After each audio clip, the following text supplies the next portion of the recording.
Thank you so much for coming here today. My name is Representative Kymberly Pine, and I represent the Eva Beach area, which is a very large military community on Oahu. As a Navy wife whose husband has been deployed twice during the Iraq War, I know firsthand the sacrifices that our men and women have made to ensure our freedom. And so we're proud here today to introduce our Veterans Preference Bill for the Hawaii State Legislature. The state has currently other preferences. We have preferences for recycled products and local products and small businesses, but we don't have one for veterans, and many other organizations and states do have a preference for veterans. And so our first speaker today is going to be our host. He's a Marine veteran and proud of it, and that, of course, is Mike McKenna. Mahalo. Thank you so much.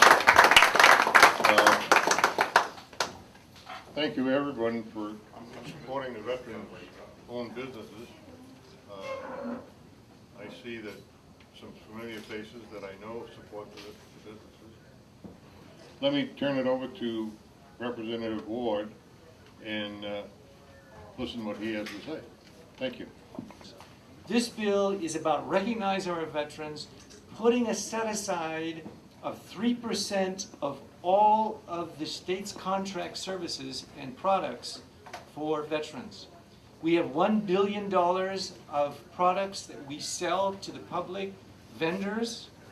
We have now a 3% set aside in this bill. Additionally, if you are a veteran, we give you a 4.5% preference.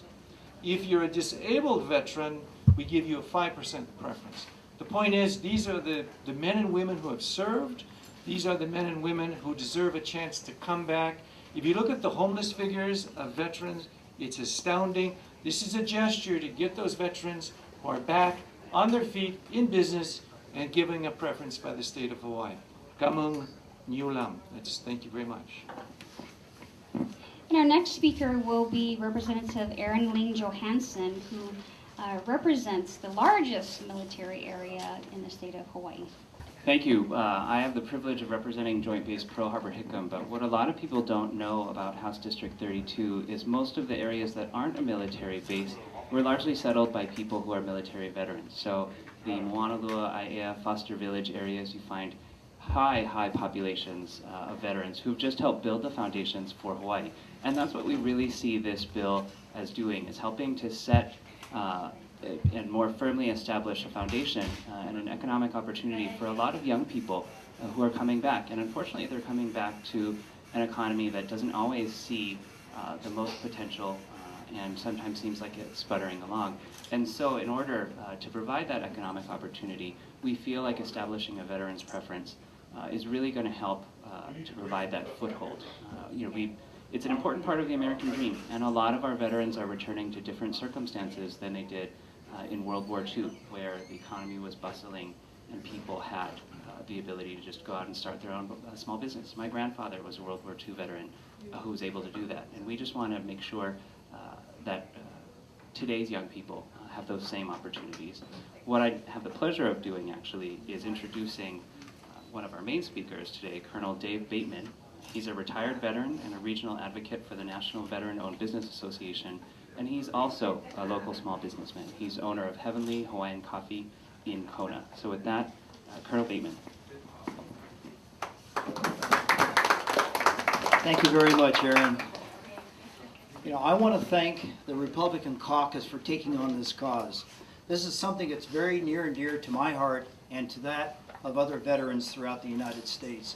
We are launched with an effort to provide preferences and benefits to help our returning vets and the retired vets that find it so difficult to work, to find work, and to engage in our economy. And so this is a great step forward for the state of Hawaii, and I want to thank the caucus for stepping up to that. And I want to thank all the veterans who are here representing the other veterans who are not here to speak for themselves. And so I can't say thanks enough to you all.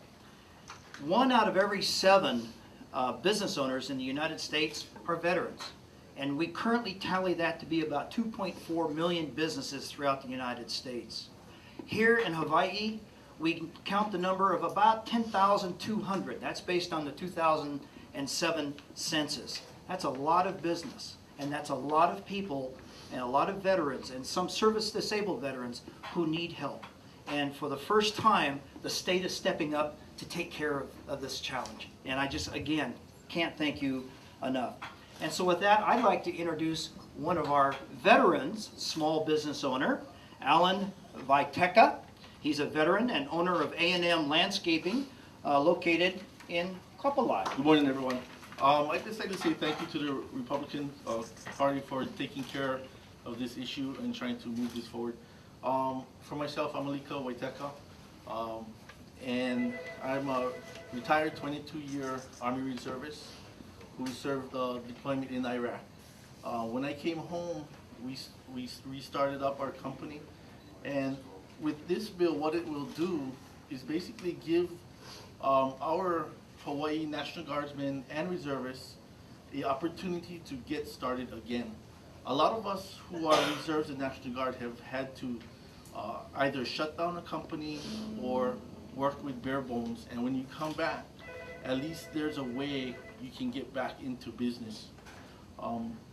And with that, I'd like to say thank you. Well, thank you so much, Alika. And I was talking to Alika earlier that he's exactly who we were thinking about when this bill was drafted. And we want to especially thank Dave Bateman, Colonel Bateman, who came up with this idea. And it's really the veterans who are making sure that there's no veteran left behind.